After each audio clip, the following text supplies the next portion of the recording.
তারা 51% ম্যান্ডেটকে সামনে নিয়ে তারা 70% ম্যান্ডেটের গণভোটকে অস্বীকার করছে।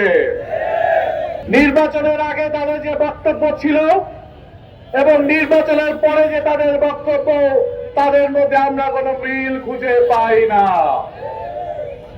তাদের 31 দফার প্রধান দফাটি ছিল সংবিধান সংস্কার নিয়ে, অথচ তারা সংবিধান সংস্কারের বিষয়ে তারা কোনো কথাই বলছে না। তারা বাংলাদেশের মানুষ এই বাংলাদেশকে মুক্ত করার পরে আমরা যে নতুন বাংলাদেশের স্বপ্ন দেখেছিলাম, সেই বাংলাদেশে আবারও আওয়ামী ফ্যাসিবাদের কোন দৃষ্টান্ত আমরা দেখতে চাই না। যে দলটি গুমের শিকার হয়েছিল, যে দলের প্রধান, সরকার প্রধান যিনি নির্যাতনের শিকার হয়েছিলেন, তারা কিভাবে গুম কমিশন, মানবাধিকার কমিশনকে বাতিল করতে চায়? এর মাধ্যমে সুস্পষ্ট যে তাদের হাতে বাংলাদেশের ক্ষমতা নেই, এই ক্ষমতা চলে গেছে বিদেশি তামিলনাড়ুর হাতে।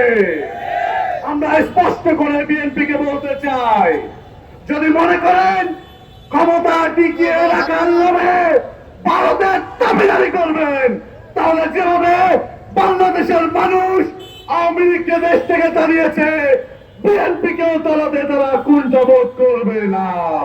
জনগণের জনরায় বাস্তবায়ন করতে শিখুন, না হলে অতি শীঘ্রই বাংলাদেশের জনগণ আপনাদেরকে দেশ থেকে বিতাড়িত করে দেবে।